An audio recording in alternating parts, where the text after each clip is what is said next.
মানুষ বলতো যেভাবে গভর্নমেন্ট সাজাইছে, এই গভর্নমেন্ট যেভাবে প্রশাসন সাজাইছে, এইটা ভাঙ্গা, এটা বিএনপির পক্ষে সম্ভব না, দুনিয়ার বাংলাদেশের কোনো দলের পক্ষেই সম্ভব না।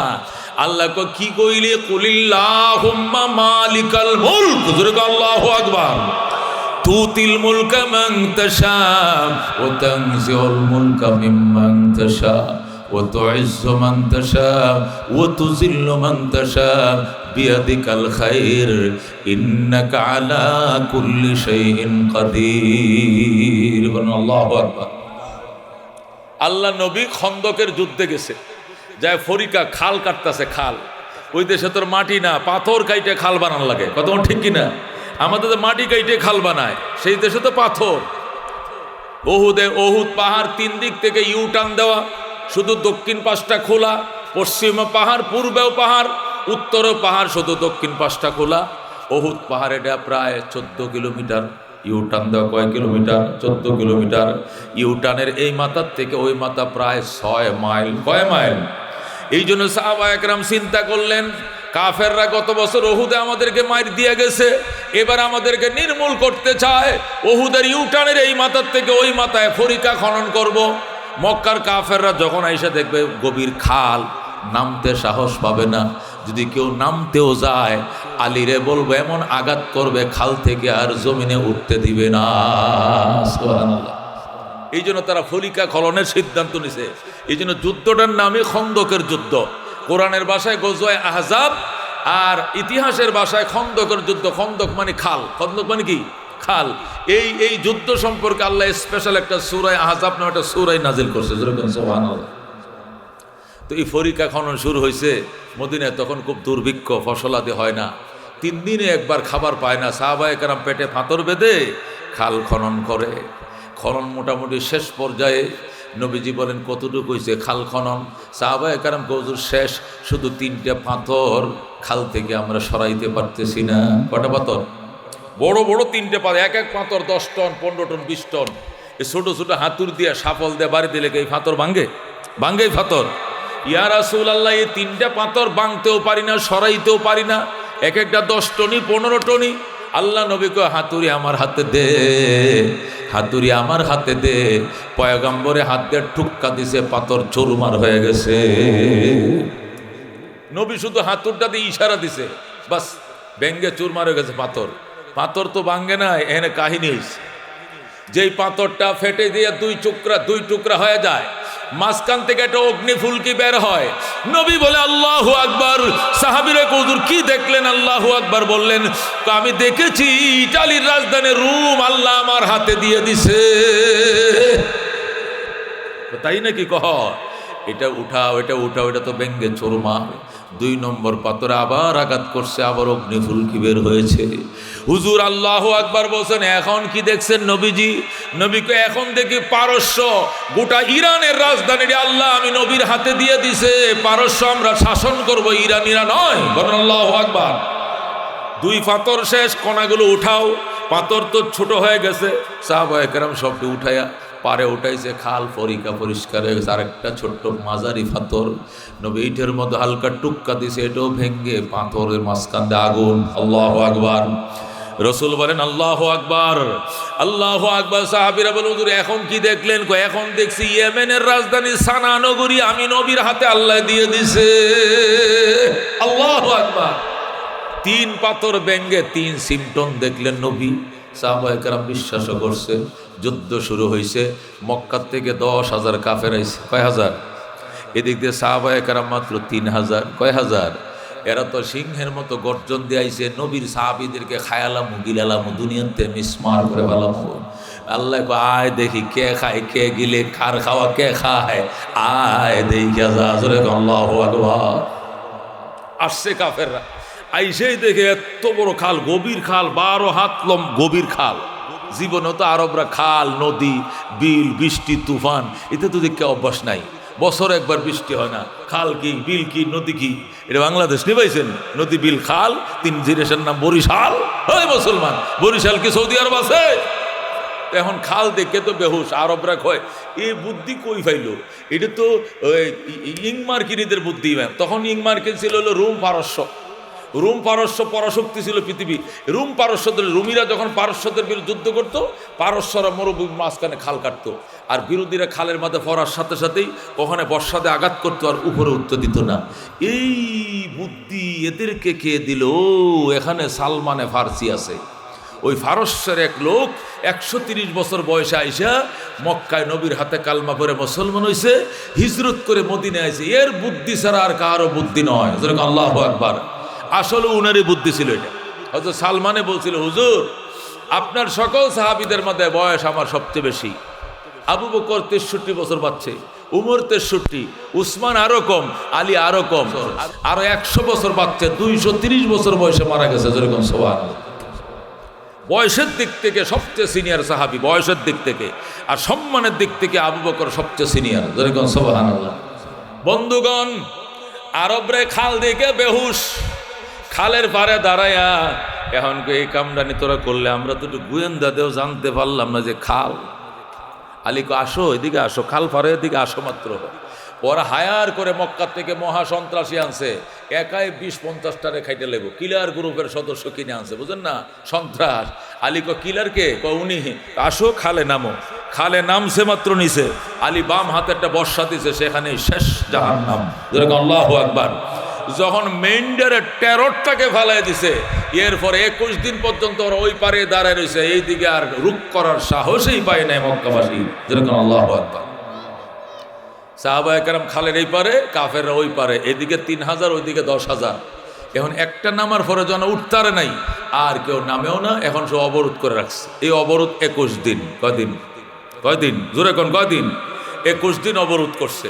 এখন ওই ইহুদি নাসারা, মদিনা স্থানীয় ইহুদ নাসারা যারা আছে, এরা মক্কার এই পত্তলিকদেরকে, মূর্তি পূজারীদেরকে রুটি বানায় খাওয়ায়, গোশত খাওয়ায়। তাদের জাতি ভাই, ধর্মের দিক থেকে তারা সব বাতিল তো এক, সব তো একজোট, এরা সাহায্য সহযোগিতা করে। কিন্তু সাহাবায়ে কেরামরা তো কেউ হেল্প করে না। সাহাবায়ে কেরাম কো মাতা নাসরুল্লাহ, মাতা নাসরুল্লাহ, আল্লাহ সাহায্য কবে আসবে? নবী গো খোদার জ্বালা সইতে পারি না, 21 দিন উপবাস। জিবরাইল দৌড়ে এসে কলা ইন্না নাসরাল্লাহি করিব, বন্ধু তোমার সাথীদেরকে কাঁদতে মানা করা, আমার সাহায্য অতি নিকটে। বলেন আল্লাহু আকবার। রসুলের পাশে যখন আয়াত নাজিল হলো আমার সাহায্য অতি নিকটে, রসুল উপরের দিকে তাকায়, কোন দিক থেকে সাহায্য আসে দিক তাকায়, হঠাৎ করে দেখে মদিনার উত্তর আকাশ অন্ধকার হয়ে গেছে। বাংলাদেশের কাল বৈশাখের মতো, যে দেশে বছরও বৃষ্টি হয় না, 5 মিনিটের মধ্যে আকাশটা গোলাটে হইয়া ঝড় তুফান ঠাডা বিজলি যা আসা শুরু হয়েছে।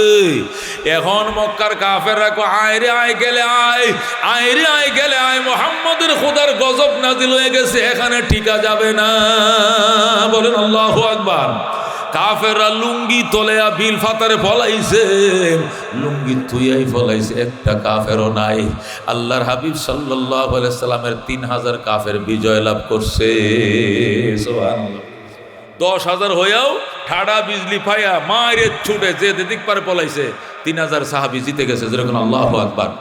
বন্ধুগণ, আল্লাহর হাবিব সাল্লাল্লাহু আলাইহি সাল্লামের দল 3000 সাহাবায়ে কেরাম নিয়া বিজয় নিশান উড়াইয়া মদিনায় গেছে। কেমনে গেছে? বিজয় লাভ করছে তারা।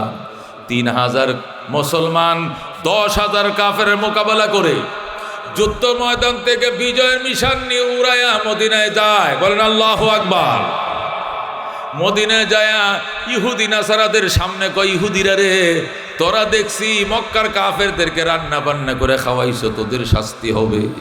তোমাদের শাস্তি একটাকেও ছাড় দেওয়া হবে না। তোমরা মক্কার কাফেরদেরকে কেন তোমরা হেল্প করছো? বিচার হবে। আল্লাহর হাবিব আসতেছেন, বিচার হবে। ও বন্ধু, এই বলেন সাহাবায়ে কেরাম বলতেছে, আর বলতেছে শোন, আমাদের রাঙ্গাদির সামনে নবী বলছেন আমরা রোম শাসন করব, ইটালি শাসন করব, ইয়েমেন শাসন করব। আল্লাহু আকবার। যখন আল্লাহর হাবিব সুসংবাদ দিলেন, তখন মক্কার মদিনার মুনাফিকরা, মদিনার ইহুদিরা ডাক দেয়া কয়, আদার ব্যাপারে জাহাজের খবর লইও না। ভাত খাইতে পাও না, একটা খেজুর খাইয়া 3 দিন কাটাও, তোমরা ইটালি শাসন করবা, তোমরা রোম শাসন করবা, তোমরা ইয়েমেন শাসন করবা, আদার ব্যাপারে জাহাজের খবর লইও না। আল্লাহ ডাক দেখো কি বললি, আমার বন্ধুকে নিয়ে উপহাস, জিবরাইল জলদি যা এই আয়াতটা আমার বন্ধুর কাছে পৌঁছায় দে। বলেন আল্লাহু আকবার। সাথে সাথে জিবরাইল আইসা কুলিল্লাহুম্মা মালিকাল মুলক তুতিল মুলকা মান তাশা ওয়া তানজিউল মুলকা মিম্মান তাশা ওয়া তুইজ্জু মান তাশা ওয়া তুযিল্লু মান তাশা বিয়াদিকাল খায়র ইন্নাকা আলা কুল্লি শাইইন কাদির। আল্লাহু রাব্বুনা মুহাম্মাদ নাবিয়ুনা নাহনু মুতিয়ুহুমা নাহনু কুল্লুন হিজবুল্লাহ লা নাখাফু ইল্লাল্লাহ ওয়াতাসিম বিহাবলিল্লাহ মুজাহিদ ফি দীনিল্লাহ আল জিহাদ সাবিলুনা নুকিমু ফি দীনিল্লাহ লা ইলাহা ইল্লাল্লাহ নুকিমু ফি দীনিল্লাহ লা ইলাহা ইল্লাল্লাহ লাইসাল মুলকু লিজ-জালিম ওয়ালাল মুলকু লিল খায়েন লা নাখাফু আমেরিকা ওয়ালা নাখাফু রাশিয়া। ঠিক কি না?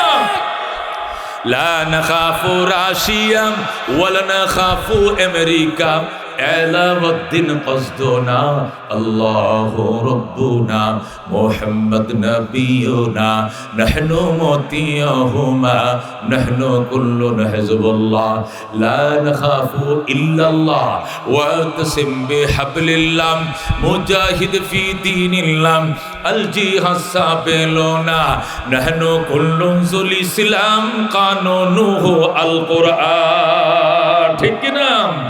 نحن كل ذو الإسلام قانونه القرآن قال الله في القرآن الملك للرحمن الملك للرحمن نقيم في دين الله لا إله إلا الله نقيم في دين الله لا إله إلا الله ليس الملك للظالم ولا الملك للخائن لا نخاف إسرائيل ولا نخاف ইন্ডিয়া। ঠিক না? এলাউদ্দিন কসদুনা আল্লাহু রাব্বুনা মুহাম্মাদ নাবিয়ুনা নাহনু মুতিয়ুহুমা নাহনু কুল্লুন হিজবুল্লাহ লা নাখাফু ইল্লাল্লাহ ওয়াতাসিম বিহাবলিল্লাহ মুজাহিদ ফি দীনিল্লাহ আল জিহাদ সাবিলুনা আল জিহাদ সাবিলুনা।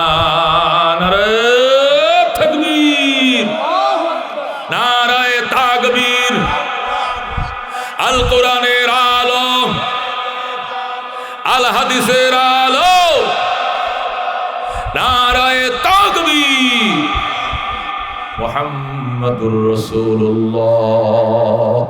আল্লাহ বলেন আমার মুহাম্মদ সাল্লাল্লাহু আলাইহি ওয়াসাল্লাম ওয়াল্লাযীনা মাহু এবং যে সকল সাহাবায়ে কেরাম আমার বন্ধুর সঙ্গে রয়েছেন এরা আশিদ্দাউ আলাল কুফার, এরা কাফেরদের বিরুদ্ধে আপোষহীন, প্রচন্ড বিদ্রোহ। ঠিক কি না?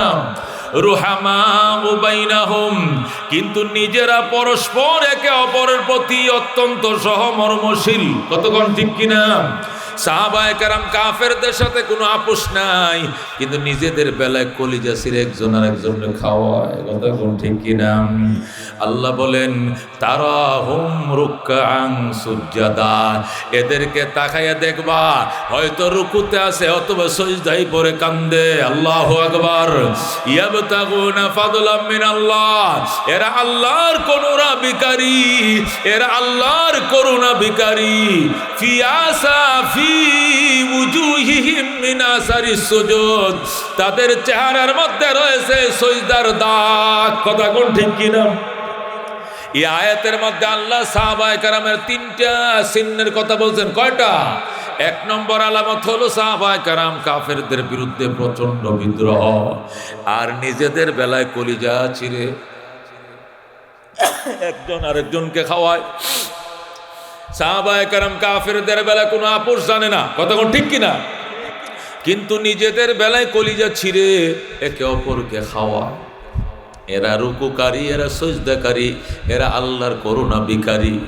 তিন নম্বর আলামত হলো এদের কপালের মধ্যে সিজদার দাগ পাওয়া যায়।